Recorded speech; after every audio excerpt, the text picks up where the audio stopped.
Attention, voici une Camerounaise qui est devenue folle 7 jours après son arrivée au Canada. Histoire vraie, l'affaire se passe au Canada. Voici la jeune fille en question. Ici, on va l'appeler Stéphanie. Ce qui se passe donc est que Stéphanie, comme tant d'autres, a réussi à avoir son visa et est arrivée au Canada. Et une fois au Canada, après s'être installée, sa voisine, donc une Camerounaise immigrée tout comme elle au Canada, s'est approchée d'elle et ils ont fait connaissance. Dans la conversation, elle lui a dit que, mais tu viens d'arriver, ceci, cela. Elle a dit oui. Ils ont commencé à discuter. Dans la discussion, elle lui a dit que bon, tu sais, comme tu viens d'arriver là, tu dois comprendre, comme tu viens d'un autre pays là, c'est un peu compliqué. Donc, là, je suis dans une association d'immigrés camerounais. Ici, c'est-à-dire, ici, on s'assoit ensemble, on s'aide, on s'épaule, on s'échange nos petits tactiques, nos petits secrets pour s'entendre entre nos petits secrets pour s'en sortir au Canada ensemble. Donc, vous voyez un peu le topo. La fille a entendu, elle est que oui, pourquoi pas, vu qu'elle vient d'arriver, qu'elle ne connaît rien, c'est mieux qu'elle s'assoie avec ses frères camerounais, en groupe avec ses frères camerounais, pour voir un peu comment ça marche là-bas. Elle a donc que oui, il n'y a pas de problème, si tu pouvais un peu me mettre dans le modèle. Elle est que ok, il n'y a pas de souci, elle est que je vais en parler aux membres. Elle, par derrière, donc, elle a commencé un peu à parler aux membres d'elle et c'est donc comme ça qu'on a mis dans un groupe WhatsApp et on a commencé à la inbox, on a demandé ses informations, dans quelle zone du Cameroun elle est, son nom, son prénom, dans quelle zone du Cameroun elle est de quelle tribu, patati patata. On lui a demandé un peu de tout, ses informations personnelles. Bon, dans sa télé, se disait que non, peut-être c'est pour l'enregistrer ou quelque chose comme ça. Après avoir collecté ces informations, on lui a donc dit que bon, là, il y a une soirée demain, une petite réunion avec les membres demain soir. Donc, si tu es d'accord, si tu es libre, tu peux venir. Là, et là, tu vas faire connaissance avec tous les autres membres. Elle a dit qu'il n'y a pas de problème. Le lendemain, donc, le lendemain, elle s'est apprêtée et elle est partie, elle est arrivée là-bas. Une fois là-bas, chose bizarre déjà que quand elle est arrivée, elle s'est rendue compte que tout le monde était habillé en rouge. Bon, là, elle ne s'est pas cassée, elle s'est dit que peut-être c'était le dress code. Elle ne s'est pas cassé la tête, elle n'a pas beaucoup réfléchi. Bon, elle est restée comme ça et certains ont commencé à discuter entre eux jusqu'à ce que le chef, le Camerounais qui était à la tête de l'association se présente. Dès qu'il est entré là, donc, chacun a donc pris un verre et il a voulu porter un toast. Le chef donc de l'association a voulu porter un toast. Il a dit que nous sommes là aujourd'hui pour célébrer notre nouvelle proie. Après, il a dit, il a fait, la fille a failli se sauter. Il a dit non, calme-toi, c'est l'erreur. Je voulais dire, nous sommes là aujourd'hui pour célébrer notre nouvelle membre. Ils ont donc fait le toast, ils ont applaudi, ceci, cela. À un moment donné, elle a failli un peu vriller, mais après, c'est dit non. Ça devait être peut-être un prank qu'il a voulu faire. Elle ne s'est pas cassé la tête. C'est donc comme ça que, après la soirée s'est passée et, à un moment donné, sa nouvelle copine, donc, qu'il a amenée là-bas, lui a demandé que, mais, à propos même, comment ça se passe? Quand tu es arrivé ici, tu es venu avec assez de liquide, assez d'argent sur toi. Il dit que non, maman. La manière dont l'affaire c'était cher, les procédures et tout, je suis seulement arrivé ici avec le strict nécessaire. Donc, où je suis là, il y a seulement le sauveur là-bas à la maison. Pour ceux qui ne connaissent pas le sauveur, ça veut dire tapioca. Ou pour les Ivoiriens, à checker. Elle est qu'en ce moment même, j'ai seulement même le sauveur là-bas. Donc, c'est sur ça que je compte actuellement. Et si ça finit, même là, je suis fini. Parce que, financièrement parlant, c'est chaud de mon côté. Elle est que, ah, ok, mais ce n'est pas grave. Vu que c'est comme ça, si tu es d'accord, donc, on parle donc au chef de l'association et on va entasser une certaine somme, on met devant toi que tu vas nous rembourser petit à petit, le temps que tu t'acclimates un peu au Canada et tu te positionnes bien, etc. Elle est que, ah, si vous pouvez faire ça pour moi, ça va vraiment me faire plaisir. Chose dit donc, chose est faite. Dans la même soirée, donc, ils sont partis discuter avec le chef de l'association. Sur place, on a collecté la somme, on lui a remis 5000 balles canadiennes. 5000 balles canadiennes. Elle a donc pris la somme, elle était très reconnaissante, elle a remercié les gens, ceci, cela. Bon, elle a constaté que tous les membres, donc c'est comme si elle était le centre d'attention de toute la soirée. Tous les membres ne faisaient que la regarder. Elle se tournait, elle se rend compte que les gens la regardent, ainsi de suite, ainsi de suite. Mais voilà, sa copine lui a dit que non, ça ne fait rien. C'est parce que ça fait longtemps qu'on n'avait pas eu de nouveaux membres et comme tu viens d'arriver, tout le monde est content. Tout le monde veut discuter avec toi, patati patata. C'est donc comme ça que la soirée s'est écoulée et ils sont donc rentrés. Elle est rentrée, elle était tellement contente qu'elle a appelé sa sœur pour lui expliquer la chose. Elle a dit que, ah, vraiment, Dieu est grand. Je suis arrivé ici, j'ai eu la chance d'avoir une voisine qui est aussi camerounaise. Elle était dans une association de Camerounaises, c'est là où ils s'entraident et autres. Et là, maintenant, je suis entré là-bas, j'ai expliqué ma situation. On m'a remis une somme là-bas que je peux utiliser le temps de m'acclimater, avant de les remettre petit à petit, ceci, cela. Elle a même raconté tout ce qui s'était passé, même précisé le fait qu'ils étaient tous habillés en rouge, etc. Sa sœur était vraiment contente. Elle a dit que, ah, vraiment, tu as été très chanceuse, que ça, c'est vraiment une bonne chose. De cette manière-là, tu n'auras pas les problèmes comme certains qui viennent d'arriver en étranger. Tu vas facilement t'acclimater, patati patata. Sa sœur était vraiment contente. Sauf que l'erreur qu'ils ont commise, c'est que elle a raconté l'affaire à sa sœur, mais elle n'a pas raconté à sa mère. Donc, dans tout ça, sa mère n'était pas au courant. Bref, mais sa sœur était assez naïf, donc elle a juste été contente d'entendre la nouvelle. C'est ainsi que le lendemain, donc, elle a appelé sa sœur pour expliquer que non, vraiment, là, ça ne donne pas. Depuis que je suis là, j'ai l'impression que ce que j'ai mangé à la soirée hier là, en train de me faire mal au ventre. Ça sert à dire que non, ce n'est rien. Bois le bicarbonate ou c'est le doliprane, je ne sais pas quoi, et ça va aller. Elle a donc écouté sa sœur, elle a bu, mais le soir, c'était toujours grave. Elle a appelé sa sœur, elle a dit que non, bois encore le remède et on va voir comment ça va aller. C'est juste que tu es nécessairement fragile. Le lendemain matin, elle a encore appelé sa sœur, dit que non, là c'est faux, qu'elle ne comprend pas ce qui se passe, que c'est comme si, que tellement c'est faux, elle commence même déjà à avoir un peu les vertiges, qu'elle ne se sent pas bien. Sa sœur encore insisté, dit que non, ce n'est rien, c'est juste que bon, tu sais, parfois, il y a des choses que vous pouvez manger, chez d'autres ça donne, chez d'autres ça ne donne pas, donc, que forcément ça va aller. C'est donc ainsi que dans la même soirée, donc, sa sœur donc reçoit un appel de sa sœur. Elle décroche donc, elle écoute et elle se rend compte que c'est pas sa sœur, mais plutôt la voisine de sa sœur. Elle dit que bon, là c'est bizarre, il y a ta sœur ici et c'est comme si elle s'est devenue folle. Elle dit que, et qui est devenue folle? La sœur de qui? Ma sœur. Elle dit que oui. Elle explique que ce qui se passe, c'est que bon, là j'étais venu la rendre visite et j'ai toqué la porte fatiguée, elle ne répondait pas. Bon, je me suis dit qu'elle était absente, mais j'ai guetté un peu par les fenêtres, j'ai vu, elle était seule dans la pièce, elle était en train de faire des gestes bizarres, donc, vous connaissez un peu le modèle quand la folie commence sur quelqu'un. Bon, elle est que bon, là maintenant, j'ai vu que c'était chaud et j'ai forcé la porte, je suis entré. Là, c'est chaud, c'est comme si là, il y a la folie sur elle. Elle a crié, elle est partie appeler sa mère. On explique sur ça sa mère que, la fille de qui est folle? Quand, comment, où? On a rapidement amené la fille dans un hôpital là-bas au Canada. Pendant ce temps, la mère dit que non, explique-moi bien la situation là, comment ça se passait, je ne comprends pas finalement ce que c'est. C'est donc comme ça que donc sa fille, c'est-à-dire la sœur de celle qui est au Canada, a donc raconté toute l'affaire du début jusqu'à la fin, à partir du moment où elle était à la réunion, où tout son parcours pendant les derniers jours. Après lui avoir expliqué tout ça, ainsi que le fait qu'elle est partie dans une réunion où les gars étaient habillés en rouge, ceci, cela, ça m'a dit que, hey, elle a eu comme un sixième sens. Elle a compris que non. Elle a dit cache que non, l'affaire s'il n'est pas simple. Ce n'est pas quelque chose de simple. Elle a commencé à faire des appels à gauche, à droite, appeler certaines personnes. Bon, elle a dû appeler peut-être un marabout, un féticheur, ne sais pas, mais le monsieur lui a retourné l'appel, lui expliqué que bon, en réalité, ce qui se passe, que votre fille est partie dans une soirée et elle a bu un vin.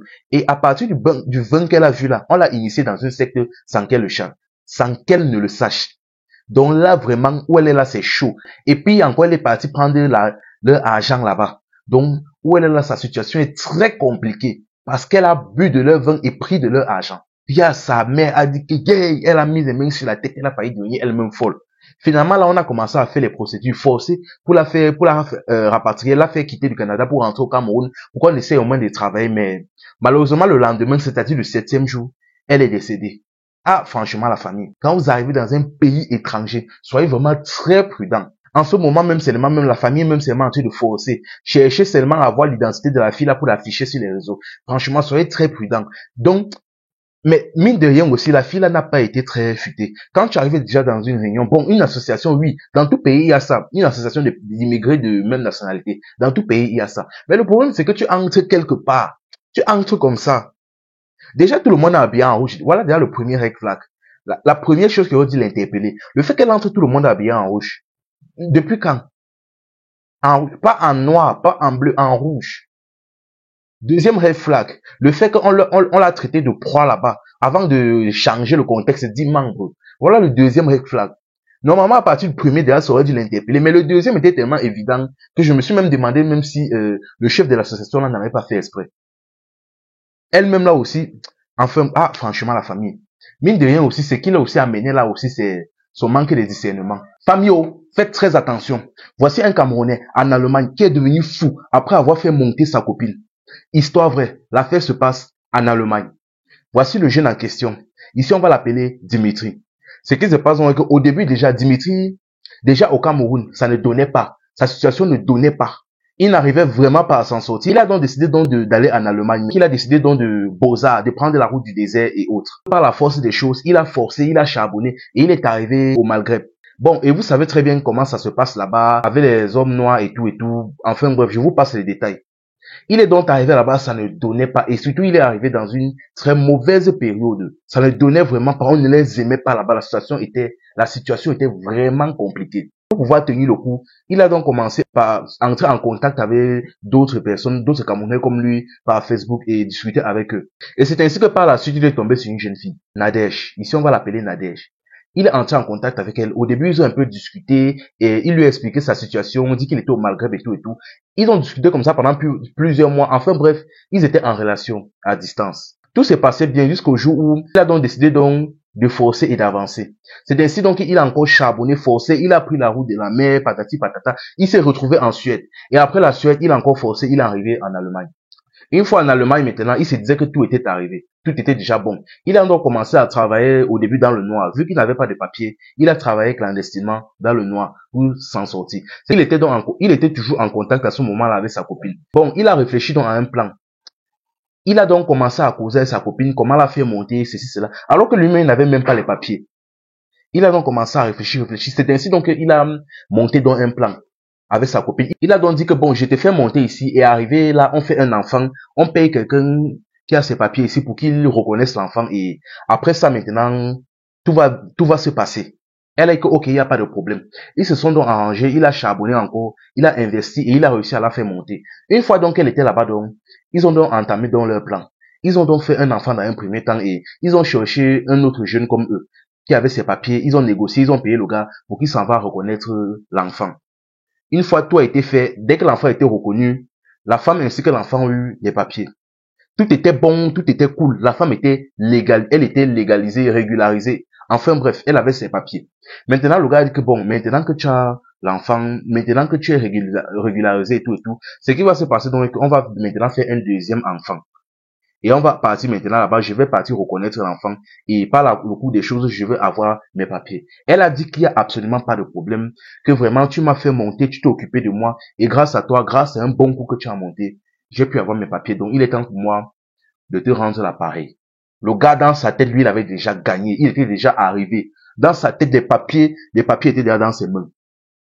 C'est ainsi donc qu'ils sont donc partis une demi-heure. Et quelques temps plus tard, elle est tombée enceinte. Il s'est encore occupé même de la grossesse et tout.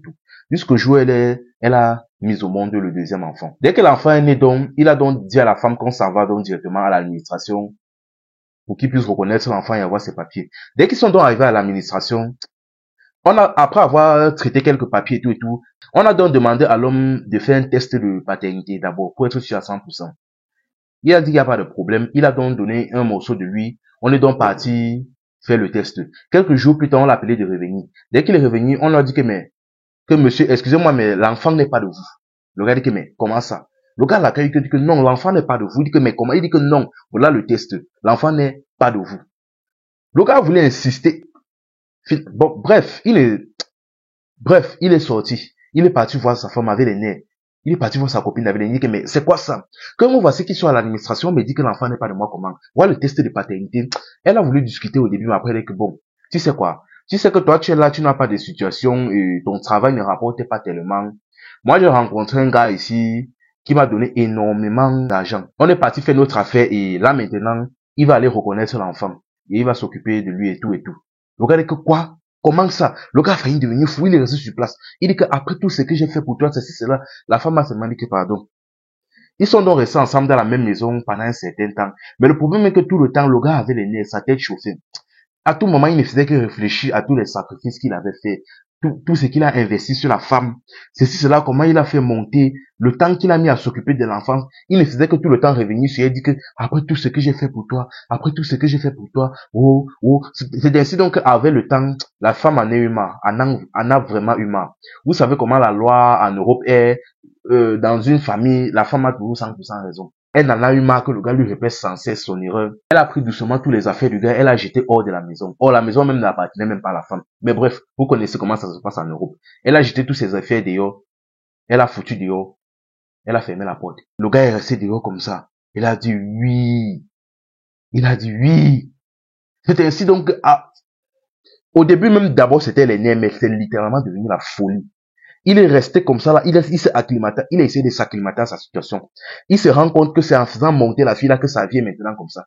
Il est devenu fou sur place. Le voilà maintenant qui marche en Europe. Il marche, maintenant même travailler ne peut plus. Même l'opportunité même de trouver même une white qui peut l'aider à le régulariser, rien. Il est devenu fou, il ne peut plus travailler, rien. C'est ainsi donc on est même seulement en train de chercher à le renvoyer au pays parce que franchement la famille. Je me pose seulement une question, hein. J'espère seulement J'espère seulement qu'elle est au courant que l'homme en question qui va régulariser l'enfant, là, du moins s'il régularise réellement. Parce que généralement, pour un mieux, on peut tout accepter pour un gagner, mais après on nie la chose. J'espère qu'il va réellement régulariser, ou du moins qu'il a déjà régularisé. Et s'il régularise, j'espère que tu l'as prévenu que tu avais déjà un premier enfant derrière. Parce que quitter de notre pays, arriver en Allemagne, s'occuper soi-même déjà c'est compliqué. S'occuper d'un enfant, encore c'est un autre problème. Déjà même ça passe encore, c'est son enfant, mais s'occuper encore d'un deuxième enfant derrière. Sache que c'est autre chose. Donc j'espère vraiment que ton plan était bien calculé. Deuxièmement maintenant, quand l'enfant là va grandir, quand l'enfant là va grandir, ton premier enfant là va grandir, et qui va demander qui est son père, en fait, laissons même l'autre là. Que vas-tu même lui dire quand tu vas découvrir que sa mère est un boulot? Ah, franchement, les femmes. Mais mine de rien aussi, le gars aussi a fuck up. Le gars aussi a très fuck up. Comment toi-même, tu n'as même pas de situation, tu fais monter une femme. Tu fais monter une femme. Surtout même que les femmes qui quittent de l'Afrique pour monter en Europe, là, on sait déjà que elles ont généralement une très mauvaise réputation, gars. Tu as fuck up très mal à ce niveau-là. Comment tu n'as même pas de situation, tu l'as fait monter? Aïe, aïe, aïe. Franchement, force à toi. Force à toi. Mais sinon, tu as quand même commis une très grave erreur à ce niveau-là. Fais monter quelqu'un alors que toi-même tu n'es pas régularisé. Alors que parfois même certaines personnes, il y a même certaines personnes, même quand ils sont régularisés, même quand ils ont une situation, c'est toujours la femme qu'il faut monter, qui fait vivre les... Ah, franchement, la famille, un grand conseil. Un grand conseil. Quand vous montez là-bas, quand vous arrivez là-bas, que vous avez une situation, ne faites jamais l'erreur, même si c'est quoi, même si c'est qui, ne faites jamais l'erreur là. Parce que les lois là-bas sont très compliquées. Les lois là-bas sont très compliquées. C'est pas la même chose qu'en Afrique. Les lois là-bas sont non mais franchement compliquées. Si vous arrivez là-bas que vous avez une situation, rentrez vous marier au pays, vous restez au pays. Ou du moins travaillez là-bas, vous envoyez l'argent au pays. Ne faites pas l'erreur de dire que vous avez fait monter votre femme là-bas. Ne faites pas l'erreur là. Parce que si ce n'est pas qu'elle-même, elle vous mamaille, c'est même le voisinage qui va retourner sa tête. Ce n'est même pas le premier cas, ce n'est même pas la première fois que ça arrive. Franchement, la famille, soyez très prudents et évitez l'affaire là. Si vous avez une situation là-bas, vous voulez vous marier, descendez vous marier en bas. Descendez vous marier là-bas en bas. Ne dites même pas que vous allez faire monter votre femme pour rester là-bas. C'est très dangereux, très risqué. Avec les lois qui sont là-bas et l'influence. Enfin bref, c'était info et amusement. Ici on s'informe et on s'amuse.